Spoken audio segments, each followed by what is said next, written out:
à tous, bienvenue à Deux Fiscalistes, un podcast. Gros sujet aujourd'hui, vous en avez probablement déjà entendu parler. Le budget fédéral est sorti, c'était le 16 avril dernier, si je ne me trompe pas, oui. mardi. Oui. Donc, beaucoup de mesures, évidemment, la mesure du gain en capital qui fait beaucoup jaser. Inquiétez-vous pas, on va en parler en long et en large, mais dans l'après-podcast, parce qu'on va se permettre quelques libertés éditoriales dans ce qu'on va dire. Mais pour le podcast d'aujourd'hui, on va se concentrer sur les autres mesures qu'on a moins entendu parler, mais qui ont un impact autant, sinon plus importante que le gain en capital. Également, on veut simplement faire un petit message d'intérêt général. Il y a certains sujets qui vont être traités de manière plus technique. Donc, peut-être un peu plus visé vers les bureaux comptables et même les fiscalistes. En fait, les fiscalistes. On va essayer de vulgariser au maximum, mais il y a quand même certains éléments, parce que dans le budget, il y a beaucoup d'éléments de base qu'il faut quand même connaître quand on parle de DGC, la déduction pour gain en capital, AAPE, action admissible de petite entreprise. Il y a d'autres podcasts qui vont être entièrement dédiés à ces définitions-là. Mais pour aujourd'hui, on va utiliser les acronymes. Donc, essayez de rester avec nous. Je pense que ça va être extrêmement intéressant pareil. Il y a quand même certains éléments, notamment lorsqu'on va parler des pouvoirs de l'ARC. Mais on va parler des nouveaux incitatifs, des pouvoirs de l'ARC qui ont été augmentés, des fiducies collectives d'employés, de la déduction pour amortissement fiscal qui va être accélérée pour certains biens, évidemment, et du gain en capital dans l'après-podcast.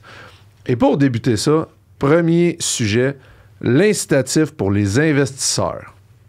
Je ne sais pas comment on va appeler ça, peut-être II, quelque chose, bref. Les incitatifs pour les investisseurs, c'est apparu dans le budget. J'ai oublié de nous présenter. Professeur Reggie, avec... Simplement Jerry, CPA, fiscaliste et entrepreneur, nouvellement entrepreneur. donc, on démarre avec l'incitatif pour les investisseurs. Jerry, peux-tu nous dire un peu c'est quoi cette bébête-là? La manière que le gouvernement l'a annoncé est un petit peu pernicieuse. Il a annoncé 2 millions de dollars directement de nouvel incitatif pour les investisseurs. Ultimement, c'est quoi? C'est qu'une des mesures qui a changé dans le budget, c'est le taux d'inclusion du gain en capital, qui dorénavant va être inclus dans nos revenus à 66 % à la place de 50 % avant. Mais l'incitatif pour les investisseurs, ultimement, fait en sorte d'inclure ces revenus-là à 33 %. Donc, c'était même plus avantageux qu'avant. Là, de la nuance, c'est quoi? Premièrement, cette mesure-là va être déployée sur 10 ans. La première année, en 2024, on a droit à 200 000 $. En 2025, excuse-moi, on a droit à 200 000 $. Merci, Reg, pour la correction. On a droit à 200 000 $. Donc, c'est pas le 2 millions de dollars tout de suite en partant.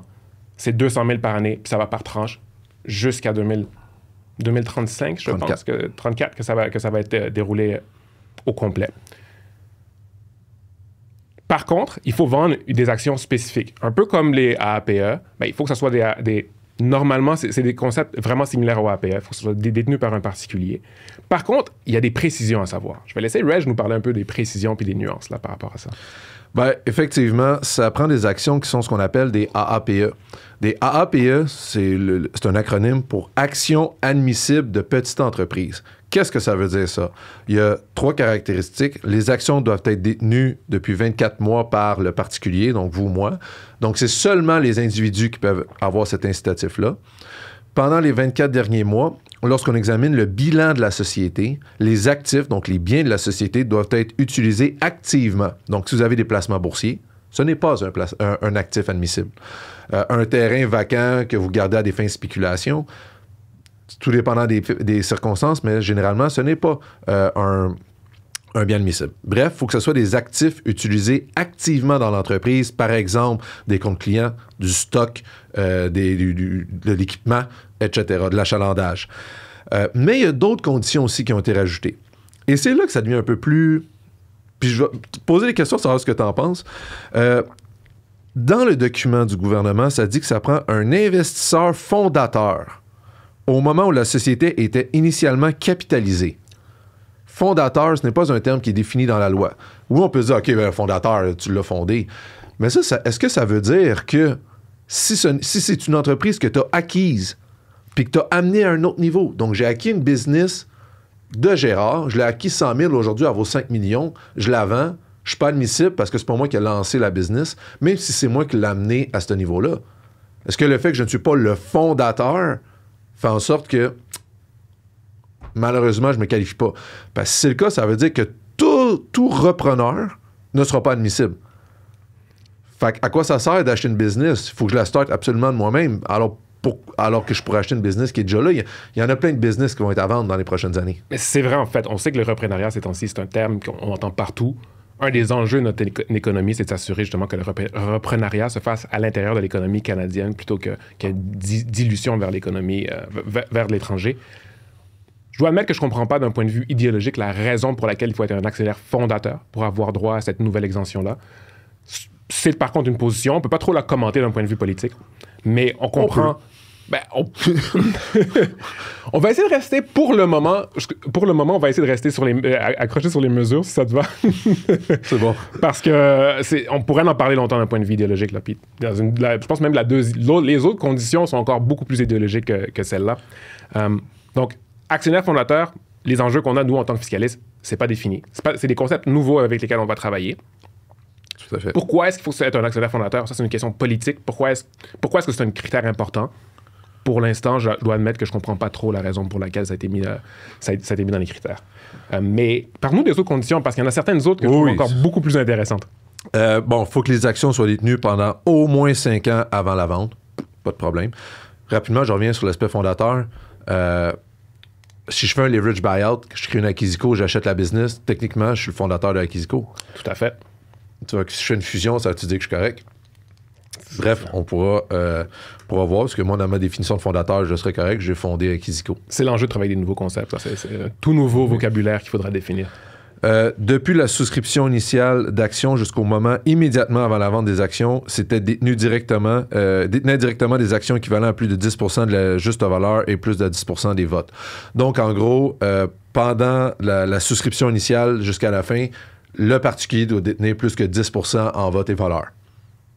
Fine. Ça, il y a d'autres concepts qui ressemblent à ça, le concept de rattachement de société, même action privilégiée imposable, ça ressemble à ça, 10-25%. Celui-là n'est pas trop compliqué, mis à part qu'on te dit qu'il faut que tu aies des actions personnellement. Ouais. Ça veut-tu dire que si je fais un gel, il faut que je m'assure qu'après le gel, j'ai toujours des actions de vote dans mes mains personnellement, et non, si j'ai une GESCO ou quoi que ce soit, ça peut être des éléments assez... que les fiscalistes et les bureaux comptables vont devoir examiner. Tout à fait. Depuis 5 ans avant la vente, toujours le critère de 5 ans, participe activement, de façon régulière, continue et importante aux activités de l'entreprise. Qu'est-ce qui arrive? J'ai eu une maladie, dépression, quoi que ce soit. Qu'est-ce qui arrive si madame a eu un congé de maternité ou monsieur a un congé de paternité? Est-ce que ça veut dire que mon 5 ans est brisé? Qu'est-ce qui arrive? Puis continue activement. Qu'est-ce qui arrive s'il y a un congé parce que justement, il y a quelqu'un dans ma famille qui est malade, je m'absente pendant 2-3 mois de la business. Est-ce que je viens de me disqualifier? Mais outre ça, pourquoi est-ce que c'est si important de participer activement? Je veux dire, si tu as été un bon entrepreneur puis tu as réussi à faire fonctionner l'entreprise sans nécessairement avoir besoin d'investir, dans certains autres points de la loi, on parle de 20 heures par semaine. On n'est pas là du tout parce qu'on ne sait pas si ça va être transposé ici. Le même critère. Sauf que pourquoi est-ce que c'est un critère si important pour avoir droit à cette mesure-là? Je me le pose comme question. Par exemple, pour la DGC, c'est pas un des critères. Je suis d'accord. Je pense quand même que c'est un critère important. OK. Parce que, tu sais, on va te donner un incitatif de réduire ton impôt sur 2 millions. Il faut que tu participes dans le business. Mais de la manière qui est rédigée, c'est qu'on dit 5 ans avant la vente. De manière continue, tu as participé. Tout à fait. Donc, je reviens à ton point. J'ai lancé ma business. J'ai travaillé 80 heures semaine pendant les 10-15 premières années. Ça fait 5 ans que je suis un peu plus relax. J'ai un bon directeur général. J'ai un employé clé qui reprend le business tranquillement. J'ai enfin le temps de prendre du temps pour moi après 15-20 ans à avoir travaillé comme un débile. Et là, parce que dans les 5 dernières années, j'ai pris ça plus relax, je viens de me disqualifier. La misère à comprendre où est-ce qu'ils veulent s'en aller avec ça. Je suis d'accord avec ça. L'action est obtenue pour une contrepartie égale à la juste valeur marchande. Ça, anyway, il y a plein d'autres articles dans la loi, plein d'autres mesures qui seraient venues mettre des conséquences fiscales si c'était pas le cas. La dernière mesure en fait, et le dernier élément, c'est les exceptions. Oh. Parce que, bon, un coup, on a tout ça. Encore là, tout ça, ça peut se faire. Bon, investisseur, fondateur, tu détiens plus que 10% des votes et valeurs. Depuis 5 ans, tu participes activement. Au moment de te souscris pour la juste valeur. Les actions, c'était pour des actifs admissibles. Overall, je comprends toutes les mesures et je suis d'accord avec. Overall. Maintenant, les exceptions, parce que c'est pas tout le monde qui va pouvoir prendre ça. Et c'est là que ça devient intéressant. Voici une belle petite liste d'épiceries, des exceptions. Si vous êtes une société de professionnels, vous n'êtes pas admissible. Fait que professionnel, comptable, avocat, ingénieur, je ne sais pas si les architectes, je pense professionnel, c'est dans le fond tous ceux qui ont des ordres. Vous n'êtes pas admissible. Une société dont le principal actif est la réputation ou la compétence d'un ou de plusieurs de ses employés. Plusieurs de ses employés, ça peut être interprété de manière très, très large. Toute entreprise de service va être basée sur le travail de ses employés. Oui. Fait que, Agence de marketing. agence de marketing, ben, c'est grâce à mes employés. J'ai peut-être une superstar qui aide. Puis, qu'est-ce que ça veut dire que le principal actif? Si j'ai un all-star qui me génère 10% de ma business, est-ce que c'est considéré mon principal actif? Ça va être très large, puis on s'entend, là. Ça va être du monde qui ont, puis je veux pas être méchant, mais des auditeurs fiscaux qui vont appliquer, qui vont examiner les dossiers.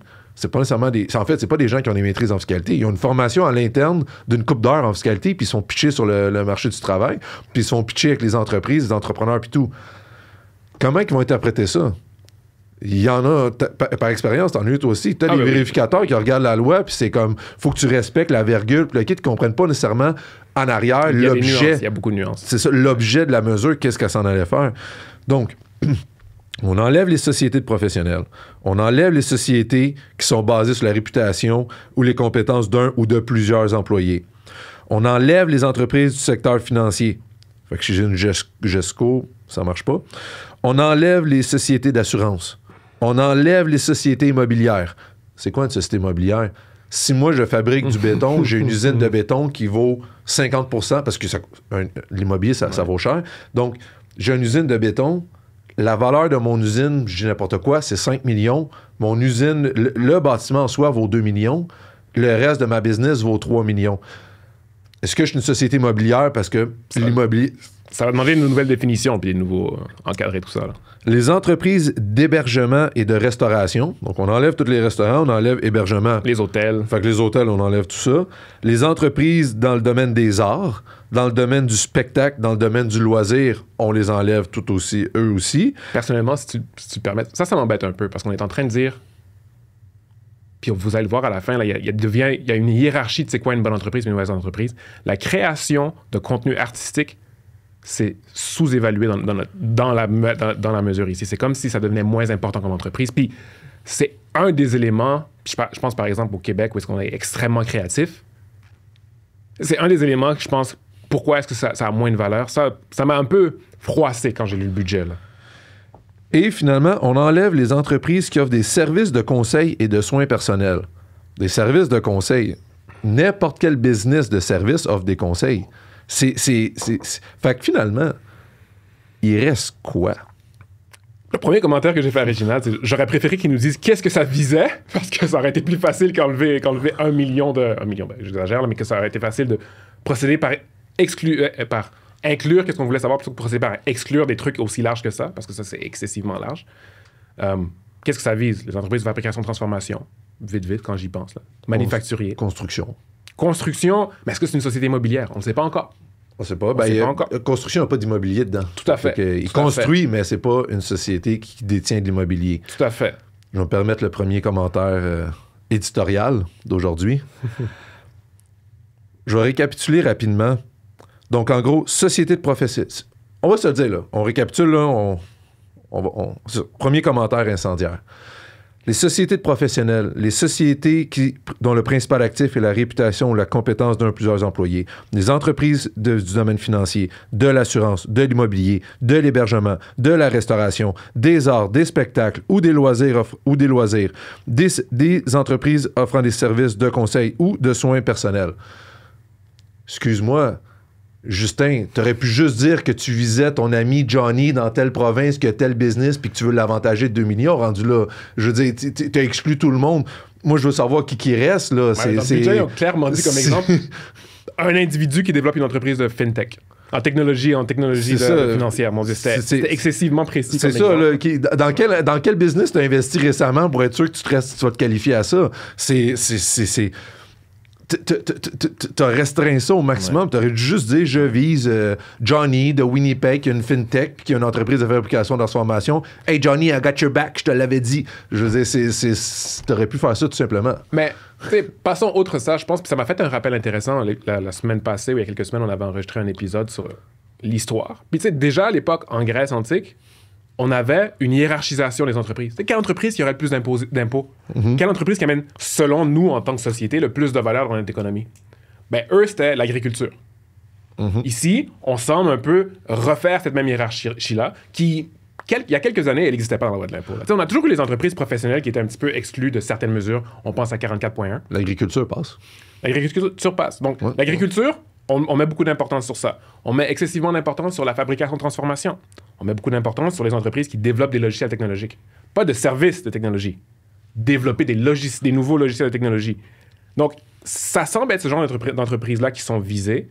Mais pourquoi est-ce que d'un point de vue idéologique, on exclut la création?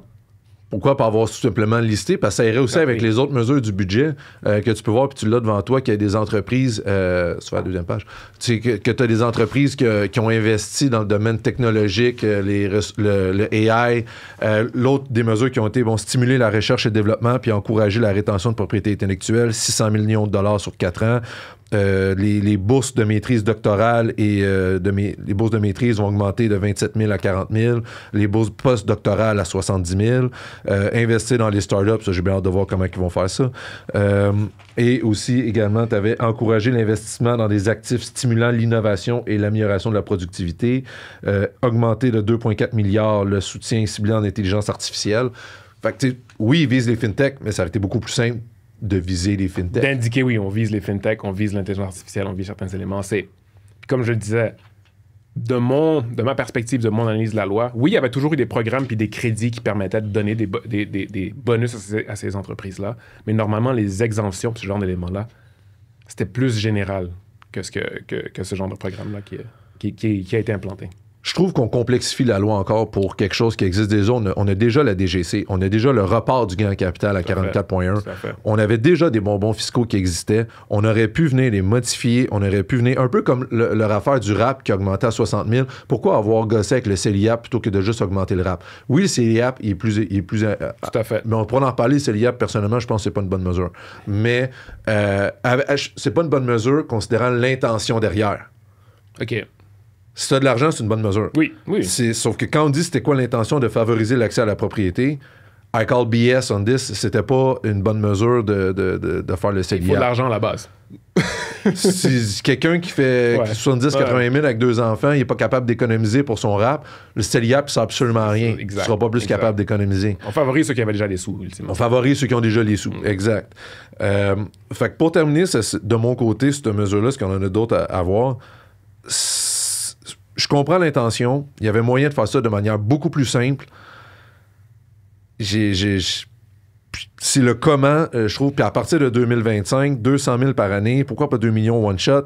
Après ça, c'est avec tous les futurs partis politiques qui vont être pognés avec ça. Ah, c'est vrai, je tiens à dire aussi que nous n'avons aucune allégeance politique quelconque au début. Fait que c'est pas. On se permet des commentaires politiques, mais on n'est pas en train de dire pro NPD, conservateur ou peu importe. Là. C'est vraiment juste quand on regarde la fiscalité de manière neutre, voici ce qu'il y en est. Là. Ouais. Mais il ne faut pas nier que la fiscalité, c'est excessivement influencé par la politique puis le droit. Fait que même si on n'a aucune allégeance politique particulière, il y a des idéologies qui transparaissent par l'implantation des nouvelles règles. Des gouvernements, oui. Des gouvernements. Donc, ça fait partie des enjeux qu'on doit dealer avec en tant que fiscaliste, là. Outre nos opinions personnelles. Prochain sujet. Est-ce que tu avais autre chose à dire pour l'incitatif? Non, on en a dit assez. Parfait. On n'a pas vraiment parlé de comment est-ce qu'il fonctionnait. En gros, l'incitatif, c'est tout simplement que ton gain qui va être admissible va être inclus à ton revenu. Ouais. Plutôt que d'être inclus à 66 % parce qu'à ce moment-là, le taux d'inclusion va être 66 %. Le gain va être inclus à moitié du taux d'inclusion normal, donc à 33 %. Fait que c'est pas une exemption d'impôt, c'est une réduction d'impôt d'à peu près 50 %. Exact. Fait que par rapport à un gain normal. Par rapport à un gain normal. Qu'est-ce qui se passe? Parce que tout le monde, on parle d'un taux de 33 %, mais il me semble que j'avais lu dans le document du gouvernement que c'était une inclusion de la moitié du taux en vigueur. Fait que les premiers 250 000 Est-ce que ça veut dire qu'ils vont être à 25 plutôt que 33 Fait qu'on aurait peut-être une petite planification à faire là. Mais ça, c'est sous réserve de confirmation pour quand on va obtenir vraiment le projet de loi. Autre mesure, les fiducies collectives d'employés.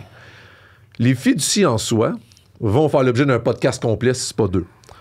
Fait qu'on va rentrer pour l'instant les fiducies. Je pense que pour de base, on peut dire, voyez un regroupement d'employés parce qu'on rentrera pas dans la mécanique d'une fiducie, ça va être beaucoup trop long. Fait que juste, voyez un regroupement d'employés lorsqu'on va parler de fiducie collective d'employés. Jay, qu'as-tu à me dire là-dessus?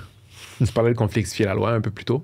Là, honnêtement, premièrement, ce qu'il faut savoir à quel point c'est une mesure qui est exceptionnelle. J'ai jamais vu une mesure comme ça dans la loi de l'impôt. On parle d'exempter 10 millions de dollars de gains en capital. Ça n'existe pas ailleurs. Reg, est-ce que tu l'as vu ailleurs dans la loi de l'impôt sur d'autres trucs? Dans la loi de l'impôt, non. Mais dans d'autres pays, ils ont des mesures similaires. Okay. Je crois en Angleterre, mais je ne suis pas sûr. Mais il y a un des pays d'Europe qui ont quelque chose de similaire. Mais au Canada, never. OK. Commentaire idéologique tout d'abord. Là. Pourquoi est-ce que si je veux favoriser le reprenariat par mes employés, je favorise l'actionnaire plutôt que favoriser le financement de l'entreprise? Première question. Ça, je me pose la question, mais bref. La mesure, c'est quoi? Je vends à une fiducie d'employés, une société que j'opérais, 10 millions de dollars non imposables pour moi. L'exemple. C'est beaucoup d'argent. On transfère à une fiducie d'employés. Maintenant, ma deuxième question, puis pour être franc avec vous, quand j'ai lu le projet de loi, j'essayais de le comprendre du mieux que je peux, j'essayais de lire c'est quoi les critères. Je comprends l'intention de la mesure quand je lis en arrière le projet de loi de l'année passée. J'ai juste envie de le déchirer. Pour l'instant, il ne tenait pas. Réginald, est-ce que tu as eu une expérience similaire à ça? Je te confirme, pour faire partie de plusieurs associations de fiscalistes, etc., je te confirme que c'est un sentiment qui est partagé par la communauté fiscale. Ça a été fait, on dirait que cet élément-là a été fait à la va-vite. Maintenant, ça a rentré de, les rumeurs de comment ça a été fait et de pourquoi. Effectivement, c'est extrêmement complexe parce qu'on parle quand même, comme tu dis, d'exempter 10 millions. Ça prend une fiducie. Il y avait des certains... La loi faisait un peu pas de sens parce que, notamment, je me rappelle que dans le projet de loi initial, ça disait que tu devais vendre à tous tes employés. Ouais. Et ça disait que si tu avais un enfant, je crois, comme employé, il ne pouvait pas faire partie de la fiducie. Donc, si tu avais un enfant dans le business, tu étais comme pogné parce que là, il fallait que tu mettes tous tes employés, mais tu n'avais pas le droit. Fait que la loi se contredisait elle-même. Puis pourquoi est-ce qu'on favorise le transfert à une fiducie d'employés? Puis les enfants, dorénavant, ça pénalise le transfert à des enfants, ultimement, à la famille. Définitivement. Ça devient tout le temps à quel point tu aimes ton enfant. Donc, Jerry, je t'offre Imagine, là, Jerry, tu as une business qui vaut 5 millions. Et je te dis, si tu la vends à ton enfant, tu peux exempter maximum 1 250 000. Puis tu as un impôt minimum pareil, parce que c'est pas 100% sans impôt. Tout à fait. Tu as un impôt minimum pareil. Mais sur 1 250 000. Mais si tu la vends à tous tes employés, tu vas pouvoir exempter 5 millions. À quel point aimes-tu ton enfant? Je comprends qu'on aime nos enfants, mais 5 millions libres d'impôts, faisons avec un petit taux de 25 ben là, ça va augmenter à 38 ouais. Là, mais on nous dit avec les taux actuels, là, parce qu'on est habitué avec ça. 5 millions, c'est 1 250 000 d'économiser. Si je vends à mon enfant, je sauve 250 000. Fait que je sauve 1 million en vendant à une fiducie d'employés plutôt que de vendre à mon enfant. C'est 1 million de fois je t'aime à ton enfant, là. On aime nos enfants, mais tu l'aimes-tu pour payer 1 million de dollars d'impôts de plus? Outre ça, mais tu sais, moi je reviens toujours à l'idéologie. Pourquoi est-ce que c'est si important d'un point de vue idéologique de vendre à des employés plutôt qu'à son enfant? Idéologiquement parlant, là. Je comprends qu'on veut garder à l'intérieur du Canada l'économie canadienne puis les entreprises canadiennes. Favoriser les employés par rapport à un autre entrepreneur canadien. Pourquoi? Pourquoi une fiducie? C'était comme 84.1 qui a été modifié en 2021. Avant 2021, si tu vendais à un étranger, tu pouvais prendre ta déduction pour gain en capital, sauver 250 000 d'impôts. Sujet à un impôt minimum. Mais si tu vendais à ton enfant, non. Ça marche pas. Il y avait le même principe. Le prix d'abord, c'est du dividende en plus. C'était même pas du gain en capital. Oui, c'est même pas du gain en capital. Non seulement tu sauves pas 250 000, mais en plus, tu vas être imposé à 490 000. Ouais. Alors, définitivement, je vais vendre à un étranger. Je sauve 1,5 million d'impôts si je vends à un étranger. Ouais. Puis là, après ça, on vient chialer. Ce sont les étrangers qui achètent nos business. Il n'y a personne qui va reprendre au Québec. Regardons ça. Si tu vends à quelqu'un que tu connais, parce que c'était le lien de dépendance, c'était pas obligé d'être ton enfant. Tout à fait. Fait que ça pouvait être ton neveu, ta nièce, un de tes meilleurs amis avec qui t'es vraiment proche, puis tout, ton frère, peu importe. Si tu vendais à quelqu'un que t'étais trop proche, puis que l'ARC considérait que t'étais avec un lien de dépendance ou Revenu Québec, tu te faisais battre. Puis en passant, les amis puis les personnes trop proches, on l'a pas réglé. On a réglé la famille en ce moment, là, à 80. Oui, fait que c'est OK, on veut favoriser le reprenariat. Hey, let's go. Mais hey, t'as intérêt à vendre à quelqu'un random que tu connais pas, qui va peut-être amener ta business ailleurs, qui va peut-être la planter. Parce que même la manière que tu vends ton employé, ça peut être problématique. Oui. C'est considéré si tu veux y vendre tranquillement, ça peut être problématique aussi. Oui. Si tu veux. Puis là, ils te mettent des conditions, il faut que tu aies vendu sur 3 ans, que tu n'aies pas de dépendance économique, tu aies vendu. Il n'y a personne, il n'y a pas un entrepreneur qui vend sa business puis qui disparaît du jour au lendemain.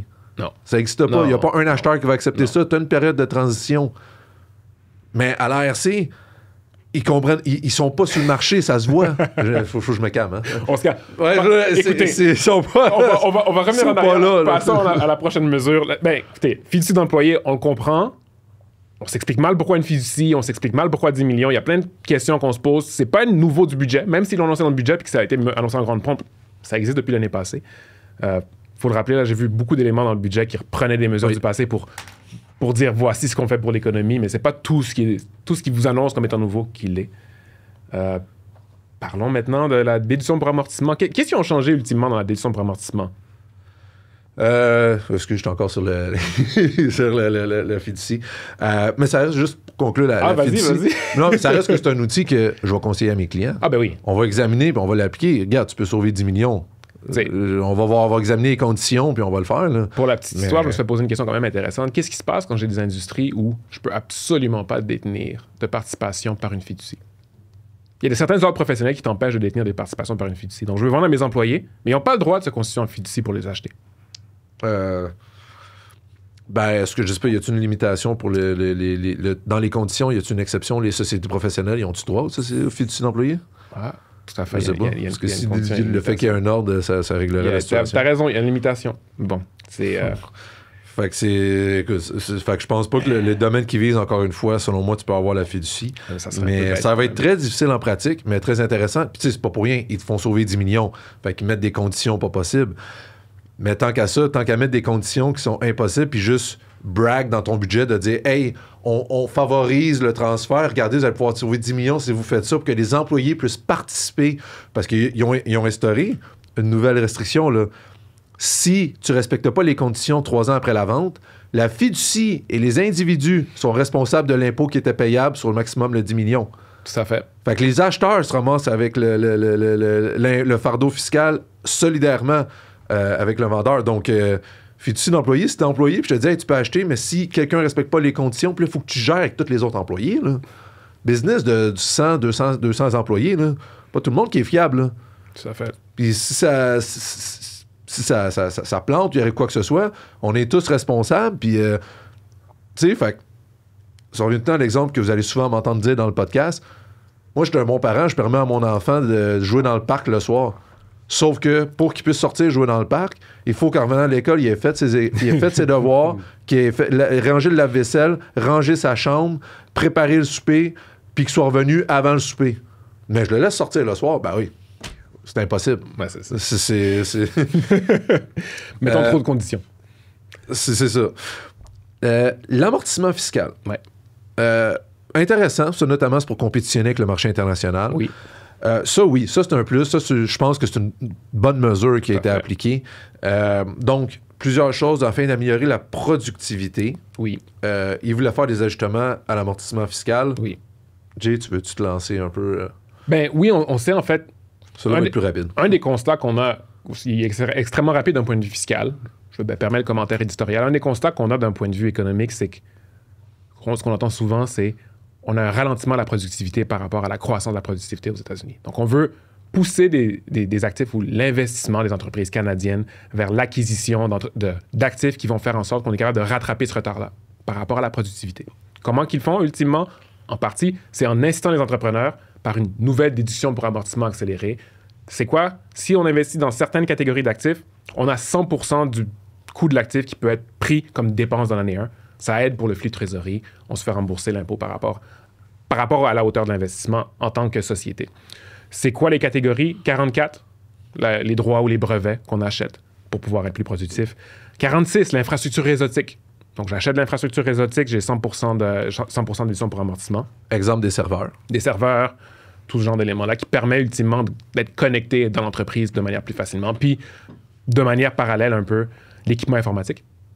Donc, l'équipement informatique qui, justement, est censé nous permettre d'être plus productifs, d'augmenter notre performance. Ça aussi donne droit à une déduction d'amortissement à 100%. C'est pour les biens acquis entre le 16 mars, puis prêts à être mis en service avant le 1er janvier 2027. Donc, favorisons les investissements. Je pense que les entrepreneurs, le mot qui devrait se dire, c'est favorisons les investissements dans ces catégories-là, dans la période de temps là, qui est bénéfique pour vous. Donc, pour tous nos entrepreneurs et nos entreprises, c'est le moment d'ici, parce que c'est depuis le 16 avril jusqu'au 1er janvier 2036. Je n'ai pas vu de restriction quant à la taille de l'entreprise. Donc, c'est le moment pour tout entrepreneur, si vous vouliez investir en informatique, investir en serveurs, infrastructure de réseau, acheter des brevets, etc., c'est le moment, puisque vous allez pouvoir déduire le coût d'acquisition complet la première année. Petit parallèle, je donne l'exemple d'un serveur, je pense que c'était 30-40% la DPA. Ouais. Qu'est-ce qui arrivait avant? J'ai acheté un serveur 1000 $. C'est une immobilisation. On va revenir là-dessus. C'est quoi? C'est un actif qu'on détient à long terme, qui est bon pour plus qu'un an. Je fais ça très, très sommaire. Il y a d'autres conditions. Qu'est-ce qui arrivait avec mon 1000 $? Je ne pouvais pas prendre une dépense de 1000 $ la première année. Ouais. La première année, on enlève le demi-taux, je pouvais prendre 40%, donc 400 $ de dépenses. L'année suivante, 1000 moins 400, il me restait 600 $ de fraction non amortie du coût en capital, le coût non déprécié. Donc, je pouvais prendre 40% de 600 $ la deuxième année, ce qui donne à peu près 240. Troisième année, il me reste 360 $, je peux prendre 40% de ce montant-là. Donc, je peux prendre 40% dégressif. Maintenant, ce que cette mesure-là permet de faire, c'est que tu achètes, ça te coûte 1000 $, boum, dépense de 1000 $ la première année. C'est une économie d'impôt la première année, comme tu dis, mais par contre, faites attention, si vous revendez le bien, vous allez avoir de l'impôt à payer dessus. Tout à fait. Fait que c'est plus un report d'impôt. C'est un report d'impôt. Normalement, quand on vend des équipements informatiques et des ordinateurs, la valeur de revente est relativement mitigée. Là, c'est pas comme donc, ça vaut la de peine l'immobilier. Ça vaut quand même la peine comme mesure. Puis, parallèlement à ça, ils ont fait quelque chose de similaire dans le domaine de l'immobilier, Réginald. Oui, puis justement, je saute sur ce que tu viens de dire là. Dans l'immobilier aussi, ils ont modifié l'amortissement fiscal qu'on pouvait prendre sur un immeuble neuf. Je précise, sur un immeuble neuf. Également, ils ont rajouté un petit incitatif quand on convertissait un immeuble en immeuble résidentiel. Fait que sauf qu'on n'a pas plus de détails. Il peut se qualifier. Fait qu'il va avoir des conditions à respecter fort probablement. Un immeuble, je pense qu'il disait qu'il fallait qu'il y ait 4 appartements ou 10 chambres privées minimum. Et encore là, mesure que je trouve intéressante, on permet de déduire 10%. Je construis un immeuble, il me coûte 1 million. Avant, c'était un taux de 4%, fait que je pouvais déduire sur 1 million. La première année, je peux déduire 40 000. La deuxième année, je peux déduire 4% de 960 000, et ainsi de suite. Là, maintenant, on va pouvoir déduire 10%. Surtout dans le cas de l'immobilier, là, le concept de report d'impôt s'applique, parce que l'immobilier, ça prend de la valeur. Oui. Donc, si j'ai un immeuble que j'ai construit 1 million, que je l'amortis, qui est rendu à 600 000 $, qui me reste à amortir, je revends mon immeuble à 1,5 million. Mais la différence entre mon coût et l'amortissement fiscal que j'ai pris, donc dans mon exemple, 1 million moins 600 000, je vais devoir m'imposer dessus, on appelle ça de la récupération d'amortissement. Le concept derrière ça, c'est que la loi dit, vu que tu as acheté un bien en immobilisation, on ne te laisse pas le déduire à 100% la première année. Tu vas pouvoir l'amortir au niveau fiscal, donc prendre de l'amortissement fiscal, parce qu'on considère que ton bien, il perd de la valeur. Mais si au moment de la revente, ton gain n'a pas perdu autant de valeur que l'amortissement que tu as pris, mais on t'a donné trop d'amortissement. Fait qu'on va t'imposer sur ta récupération, considérant que tu l'as vendu plus cher. C'est concrètement une mesure qui aide le flux de trésorerie des entrepreneurs en construction, ultimement. Temporairement, oui, parce que sur le coup, tu as un remboursement d'impôt pour la perte de valeur que tu juges applicable. Mais au moment de la revente, si ton bien n'a pas perdu de valeur, tu t'imposes dessus. De la même manière que mon immeuble, s'il me reste 600 000 à amortir, puis que je le revends 350 000 parce qu'il y avait une contamination, quoi que ce soit, bien, je vais pouvoir prendre un amortissement égal entre ce qui me restait de 600 000 et 350, ce qu'on appelle une perte finale. Fait que l'amortissement locatif, l'augmentation du taux d'amortissement locatif, belle mesure, c'est sûr que ça incite après que l'immeuble soit construit, un meilleur flot de trésorerie. Ouais. Encore faut-il que tu puisses construire ton immeuble. Oui. Si je ne peux pas construire mon immeuble, ça me sert à rien. Puis en ce moment, on a des problèmes, on a la crise du logement. Ouais. On a du monde qui sont prêts à construire. Mais trop de la place. Tout est zoné agricole, tout est zoné ici, zoné ça. La main-d'œuvre. La main-d'œuvre coûte cher, mais ça va avec le coût. Mais pas juste la main-d'œuvre coûte ça, la main-d'œuvre est rare. Oui, en construction, oui. Ouais. Puis si on parle, encore une fois, je parle au Québec et je sympathise avec mes confrères, consorts dans le domaine de la construction. Je sais pas si tu suis les groupes sur Facebook, là, Spotted Construction, puis etc. Non, pas du tout. Ils font état de leur déboire. C'est pas facile dans le domaine de la construction. Puis je parle pas que le matériau coûte cher. Oui, ça coûte cher, mais juste au niveau... Les gars de la construction, les personnes de la construction, hommes et femmes, sont découragés parce que tu travailles comme un malade, puis ta paye, il te reste pas grand-chose à cause de... Qu'est-ce qu'on a parlé? À cause de toutes les assurances, associations, et etc. Ouais. Fait que oui, la main-d'œuvre se recycle dans autre chose parce qu'elle est tannée. Fait que c'est de voir... c'est ça. Fait qu'encore faut-il que tu puisses construire ton immeuble. Et l'autre chose, faut pas oublier, là, tout dépendant, si c'est un particulier qui construit, il est quand même limité à son revenu locatif pour son amortissement. Oui. Fait que tu peux pas créer ou augmenter une perte locative avec l'amortissement, sauf exception, si c'est une société dont le but principal. Exact. Même pour une société, il faut faire attention à contre quel genre de revenu je reporte mon amortissement excédentaire. C'est des mesures un peu restrictives. On pourra rentrer, je pense, plus en détail dans nos podcasts sur l'immobilier. Derniers éléments, je pense qu'on va devoir en parler rapidement. Donnons-nous 5 minutes. 10 minutes, puis c'est fait. Oh, OK. Pouvoirs de l'ARC. Oui. Qui ont été modifiés. Personnellement, ça me touche beaucoup. On fera un podcast éventuellement sur ma position avec les autorités fiscales. On va Ben ça, on va faire venir un avocat. Ouais. Ben, je vais me retenir un peu aujourd'hui. Je vais pas le nommer, mais je suis en discussion avec. Mais ce serait un avocat qui a plaidé à la Cour suprême. J'espère vraiment qu'il va venir. Il va y avoir un podcast dédié aux droits des individus lorsqu'ils sont en vérification, opposition, et etc. Fait que ça va être très pertinent, ce podcast-là, si vous recevez une lettre de Revenu Canada et de Revenu Québec. Là, pour l'instant, on parle juste de ce qui s'est passé dans le budget. Exact. Donc, je vais te laisser aller sur les modifications. Qu'est-ce que Finance ou qu'est-ce que le ministre des Finances a donné comme pouvoir supplémentaire à l'Agence du revenu du Canada? Good. Là, il va vraiment falloir que tu me dises, fasses des signaux si je m'emporte. Je vais être mal placé parce que même moi, je m'emporte en ce moment.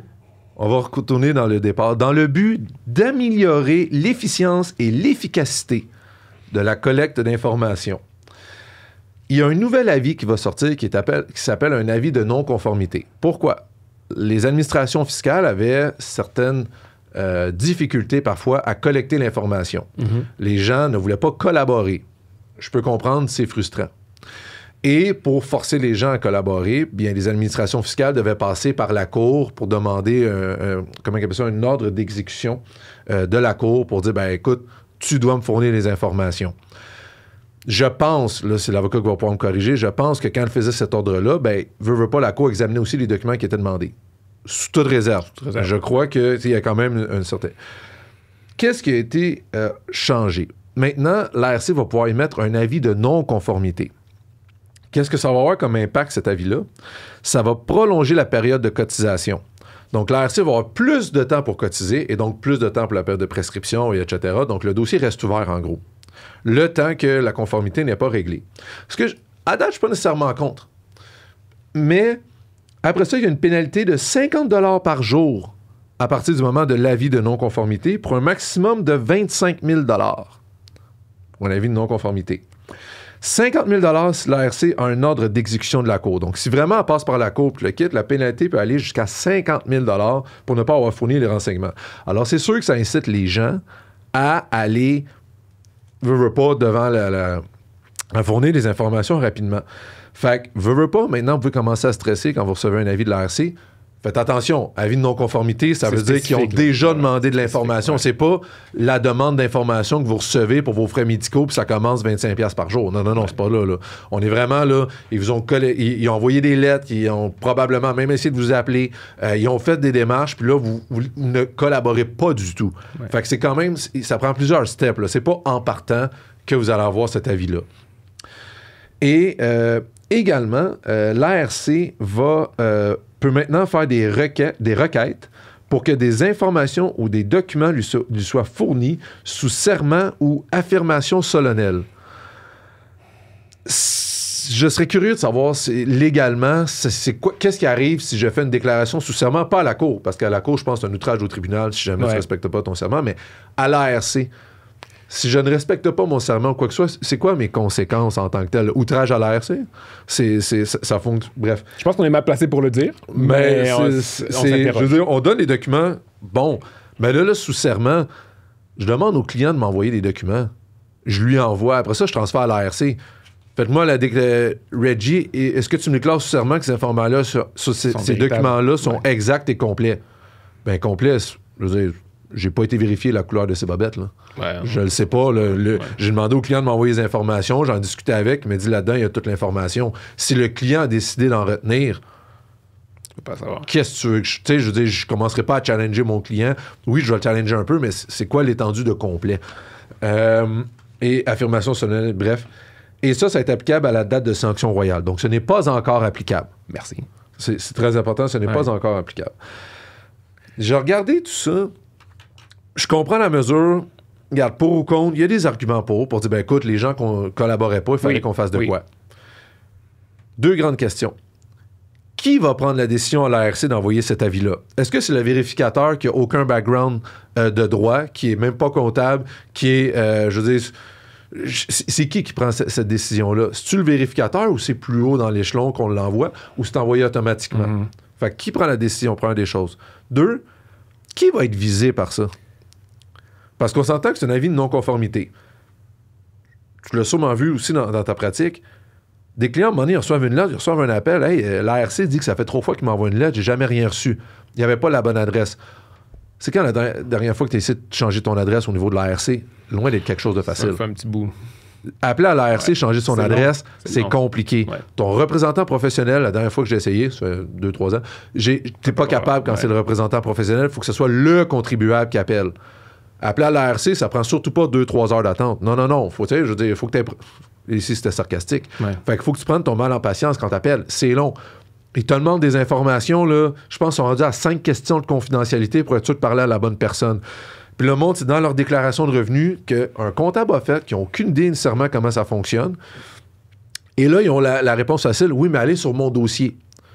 As-tu essayé de t'inscrire à mon dossier? J'ai essayé d'inscrire... j'ai inscrit ma mère à mon dossier. J'ai toutes les informations, j'ai sa déclaration de revenus.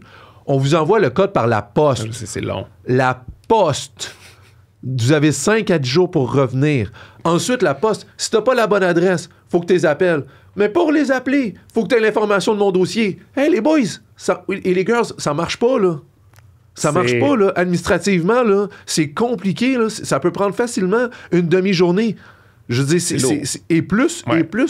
Et là, fait que changer ton adresse, si tu n'as pas les informations parce qu'ils te demandent ta ligne 150 quoi que ce soit, puis eux, ils arrondissent au dollar. Et des fois, ils font des modifications. Comme tu as oublié de faire quoi que ce soit, ils ont une modification. Fait qu'ils n'ont pas nécessairement le même chiffre que toi. Ouais. Fait que si tu n'as pas le même chiffre à plus ou moins $1, même à plus ou moins $1, si tu n'as pas le même chiffre exactement, ils ne te le donnent pas. Fait qu'admettons que tu as fait 85 587, mais eux l'ont arrondi à 85 588, tu vas en ligne pour essayer de faire mon dossier, tu rentres l'information, ils vont dire ton revenu n'est pas bon. Parce que tu es à 1 piastre que ça ne fonctionne pas. Puis si on fait une modification, tu peux chercher vraiment longtemps c'est quoi la modification. Fait que tu peux pas avoir accès à mon dossier. Là, tes appels, puis ils disent, ben votre revenu n'est pas bon. Écoute, c'est ça que j'ai dans mes déclarations de revenus. Ah, OK, je vais aller voir qu'est-ce qui a été fait initialement, puis si tu tombes sur une nouvelle personne, elle comprend pas le service, ça va te dire que tu n'as pas la bonne réponse, merci, bonsoir, t'oublies ça. Fait que tu peux pas faire ta modification par téléphone. Ben là, si tu t'inscris à mon dossier, eux, ils t'envoient ça par la poste. Fait que t'es pas capable de mettre ton adresse à jour, mais eux, ils t'envoient ça par la poste à une adresse que c'était peut-être 2-3 ans la dernière fois, fait que tu sais pas c'était où. Mais tu sais, je comprends le problème de l'adresse, puis t'as raison, c'est un enjeu qu'il faut... Ça va être important de l'adresser, mais outre ça, ça arrive souvent dans les dossiers ou quand on se fait vérifier, ils demandent l'information qui n'existe tout simplement pas. Fournis-moi un document X. La réponse qu'on leur donne, elle n'existe pas. Puis, normalement, on n'est pas obligé de créer de l'information qui n'existe pas. Là, tu parles dans une vérification fiscale. Oui, dans une vérification fiscale. Qu'est-ce qui va se passer si ben, le vérificateur continue à s'entêter, décide de m'envoyer un avis de conformité alors que l'information qu'il demande n'existe simplement pas. Est-ce ça va revenir à qui prend la décision? Mais qui prend la décision, mais outre ça, on s'entend qu'il la demande des fois quand même de manière... Il continue à la demander, là. Puis on vous dit, l'information n'existe pas. Je sais pas, la personne, c'est des revenus, c'est des gains de jeu. On va en parler dans un autre épisode. Elle n'a pas fait de comptabilité sur ses gains de jeu. Pour elle, c'était juste, je jouais puis je me faisais de l'argent. Mais qu'est-ce qui se passe? La RC te demande, fais-moi l'étendue de tes gains de jeu. Je sais pas, je l'ai pas. Ben, on peut même y aller des fois des transactions, des séries de transactions qui n'auront pas de mémo fiscal. Tout à fait. Mais ils ont le livre de minutes. Mais tu as des vérificateurs, on va se le dire, de temps en temps, qui sont pas super actifs, qui vont dire, ah ben, envoyez-moi le mémo. Il n'y en a pas. Il y en a pas, ouais. Ben, parce que tu es obligé de fournir les documents pour supporter les transactions, Oui. pour que le vérificateur comprenne. Ça, il n'y a pas de normal. problème. On va dire, ben, lis le livre de minutes. Ah non, mais c'est pas assez compliqué, le livre de minutes serait plus simple avec le mémo. Il n'y en a pas eu de mémo. Le client s'est fait dire, transfère ça, on a fait un formulaire de roulement. Combien de fois dans les vérifications, les vérificateurs te demandent d'envoyer des déclarations de revenus, te demandent d'envoyer des formulaires fiscaux, t'es là. Ah, mais c'est compliqué. Puis pour avoir parlé à des vérificateurs, c'est vrai que c'est vraiment compliqué à l'interne d'obtenir des documents. Ouais. Puis eux, ils n'ont pas les déclarations de revenus. Tout ce qu'ils ont, c'est des numéros de ligne avec des montants. Ouais. Fait que c'est vrai que c'est compliqué, je leur donne. Mais that's not my problem. c'est à toi de parler à ton employeur qui te fournisse des outils pour. C'est compliqué de faire les demandes à l'interne. Ah non, c'est pas mon problème. Trouve ton document à l'interne, fais une pré-audit, Oui. trouve les documents, Oui. ensuite pose-moi des questions. Parce que moi, mon client me paye. Et les fiscalistes, ça coûte cher de l'heure. Des avocats, ça coûte encore plus cher. Jerry coûte encore plus cher. non. Mais commence-moi pas. Honnêtement, c'est un problème de vérification générale. Si tu me permets, je vais revenir parce que pour toi, la prescription, c'est pas important. Pour moi... Non, c'est important. Mais tu disais que ça t'embêtait moins que la prescription était ouverte. Quelqu'un qui veut pas collaborer, je comprends qu'on retarde la prescription. Je comprends qu'on retarde la cotisation parce qu'il collabore pas collaborer? C'est ça le problème. Puis le gouvernement, de toute manière, a déjà plein d'outils pour l'ouvrir, la prescription. Tu présentes de la fausse information, ta prescription est ouverte. Tu as été négligent, ta prescription est ouverte. Je veux dire, il y a déjà plein d'outils qui permettent d'ouvrir la prescription. Puis veut pas, c'est un droit fondamental pour un contribuable. On est tous des entrepreneurs jusqu'à un certain niveau. On veut gérer notre risque. On veut être capable de dire, ces années-là, le risque est fini. Pas parce qu'on fait de la fraude fiscale ou parce qu'on veut faire de l'évitement. Non, parce que la loi de l'impôt, comme vous le constatez, est excessivement compliquée à interpréter. Des fois, on veut se dire, OK, on a pris la position qui était en vigueur en date de X par les autorités fiscales, par tout le monde, par la jurisprudence, mais oups, ça a changé. Est-ce que la RC peut quand même revenir ouvrir la position en arrière? T'sais, on veut avoir le droit à la prescription, c'est un droit essentiel dans la loi de l'impôt. Ça permet de faire comme, ces années sont fermées là, c'est correct, on n'a plus besoin d'investir pour ces années-là. Le fait de pouvoir l'ouvrir en faisant une demande d'information, comme tu dis, qui est-ce qui va être responsable? Est-ce que ça pourrait être fait à qui mieux? J'arrive 2 mois avant la fin de ma période de prescription, je demande l'information, elle n'existe pas, ou donne-moi le temps de la collecter. OK, mais j'ouvre ta période de prescription. Ça, c'est une autre affaire. Donne-moi le temps de la collecter, puis vous devriez l'avoir sous la main. Je m'excuse, cher vérificateur. Non, on n'a pas nécessairement l'information sous la main. Quand on fait une déclaration de revenus puis qu'il y a des frais de repas et représentation, on passe pas à travers le grand livre au complet pour noter c'est quoi les heures. On y va, là, gestion de risque. Et l'autre chose, moi, à l'inverse, j'aimerais savoir, est-ce que nous, on va pouvoir, les contribuables, est-ce que nous, à l'inverse, on a le droit aussi à une mesure pour, comment je dis ça gentiment, mettre de la pression aux vérificateurs pour qu'ils nous rendent l'information rapidement. Parce que l'ARC, Revenu Québec, ça leur dérange pas de t'envoyer des lettres, tu as 7 jours. Mais le maximum, j'ai vu, c'était 7 jours pour donner l'information, 30 jours. Mais un coup que tu envoies l'information, ah ben monsieur, vous savez, on a plusieurs dossiers, il faut que vous nous laissiez le temps, nanana. Le pire que j'ai vu, c'était un vérificateur qui a pratiquement pris 1 an avant de nous revenir. Je suis dans une vérification qui a commencé il y a 1 an et demi. Il n'est toujours pas fermé, c'est incroyable. Ça fait aucun sens. Quand est-ce que nous, on peut leur mettre de la pression de dire hey, moi, je t'ai fourni ça en 30 jours. Toi, tu m'en reviens-tu en 30 jours? Oh non, toi, tu as le temps, mais moi, j'ai pas le temps. Puis là, il t'arrive vers la fin de la prescription. Oui, j'ai besoin que tu renonces à ta prescription parce que moi, j'ai pas eu le temps de faire le dossier. Je t'ai fourni les documents dans les délais. Est-ce que moi, je peux avoir droit à un avis de bouger le cul du vérificateur? Voyons. On s'en porte. Ils font 30-35 heures semaine. Tu me niaises, là?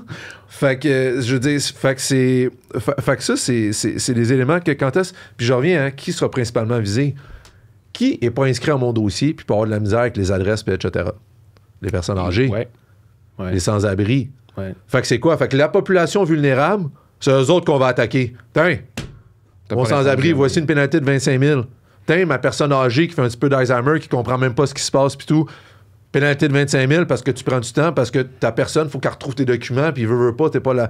Non. Puis, et s'il y a un changement d'adresse, puis on ne reçoit pas la lettre de l'ARC, à un moment donné, on ne reçoit même pas l'avis de non-conformité. Fait qu'à un moment donné, il y a une saisie de compte bancaire, il y a 25 000 de partie, parce qu'on n'est même pas au courant. Bref. Et par contre, on va être un aspect positif, l'ARC peut annuler l'avis de non-conformité et les pénalités si elle considère, fait que l'ARC, si elle considère raisonnable, si elle considère que tu as des raisons raisonnables pourquoi tu t'es pas conformé. Et si jamais elle considère que tu n'as pas des raisons que tu n'as pas de bonnes raisons de ne pas t'avoir conformé, le particulier doit s'adresser à la Cour fédérale. Ah non, c'est... Fait que paye. Oui, paye. Va à la Cour pour nous dire que tu avais des bonnes raisons, parce que nous, on considère... Et je reviens, qui va considérer que c'est des bonnes raisons? Genre, j'ai eu une dépression, il est arrivé de quoi que ce soit. Ah oui, mais vous savez, vous aviez quand même des obligations fiscales. J'ai déjà vu avec Revenu... Ça, c'est Revenu Canada. Moi, j'avais vu avec Revenu Québec. Écoute, un enfant à l'hôpital n'était pas une bonne raison pour ne pas avoir respecté ses obligations. Et là, je parle pas d'un enfant à l'hôpital pour une grippe, là. Je parle d'un enfant à l'hôpital avec une opération de 50 heures, opération cerveau, qui a 50% de chance de survie et tout. Puis Revenu Québec, mais vous savez, monsieur, vous devez respecter vos obligations pareil. Ton enfant est sur le bord de crever, on s'en fout. Ça va passer proche. Ça va passer proche. Mais oui, écoute, je pense que toi et moi, on a un peu de frustration par rapport à nos interactions en vérification fiscale. Il y a quelqu'un qui va venir parler juste de ça. Ce qu'il faut retenir de la mesure, c'est qu'il y a un avis qui peut être émis si les agences, ou principalement l'ARC, si l'Agence du revenu du Canada, demande de l'information puis qu'on n'est pas capable de répondre dans un délai qu'il considère comme raisonnable. Le « il » ici, c'est très important. C'est qui est-ce qui va prendre la décision que c'était pas raisonnable? Puis, rapidement, responsabilité solidaire, évitement de dette fiscale. Il y avait déjà un article de loi là-dedans. Ouais. Si vous avez une dette fiscale puis que vous transférez vos biens à quelqu'un d'autre pour éviter qu'il soit saisi ou quoi que ce soit, évidemment, cette personne-là est solidaire de l'impôt que vous devez. Fait que ça, c'est de faire attention. Évidemment, c'est excessivement nuancé comme mesure. Là. Je pense qu'on va devoir en faire un podcast juste sur ça. Oui, mais non, 160 est assez large. Puis également, il y a une nouvelle pénalité maintenant pour ceux qui aident à planifier, participer, consentent ou acquiescent ou savent qui acquiescent lorsqu'ils savent ou devraient savoir que c'est une planification qui vise à l'évitement de dette fiscale. Ouais. Comment je suis supposé savoir? Quelle est la portée de cette expression « devrais-je savoir » ? Qui décide que je devrais savoir? Faut pas oublier, les administrations fiscales arrivent 1, 2, 3 ans plus tard. Souvent, je compare les vérificateurs, moi, aux spectateurs au game de hockey ou même aux commentateurs. C'est facile, après la game, quand tu as le replay qui va à 50% de la vitesse, de dire « ben là, t'aurais dû savoir. Il a levé le coude. A posteriori, là, oui. Il aurait dû tirer, il y avait une ligne de tir. » Oui, tu le sais après. Quand tu es sur la glace et que tu as une demi-seconde pour répondre, c'est pas la même chose. Fait que là, quand t'es là, tu sais, qu'il arrive de quoi, quand est-ce que, tu sais, c'est facile, mais quand t'es dedans, là, la décision que tu prends, tu penses que c'est la meilleure, généralement. Fait que ça va être intéressant. Fait que plein d'autres mesures qui étaient dans le budget, que le monde parle pas parce que le gain en capital a éclipsé tout ça, mais qui auront des impacts sur les gens, qui sont très importants. Définitivement. On finit le podcast sur ça? Oui, parce qu'il est déjà plus long qu'on pensait. Puis, beaucoup plus long qu'on pensait. L'après-podcast, le gain en capital, je pense que les deux, on est chaud. Là, le gain en capital, ça va être merveilleux. On va être prêt pour le gain en capital. C'est vrai que vous voyez sur Facebook, puis tout, là, les influenceurs qui utilisent, qui appelle ça des gains en capitaux. Gain en capital, c'est une expression invariable. Et deux, qui prennent le taux effectif d'impôt. On prend le taux marginal. Fait que faites attention. On va parler des vraies choses, puis vraiment comment ça fonctionne, puis des bonnes informations qu'on va vous donner. Merci à tous pour votre attention, pour votre temps. J'espère que vous avez apprécié. Puis, au prochain épisode, on prend un 2 minutes et on recommence.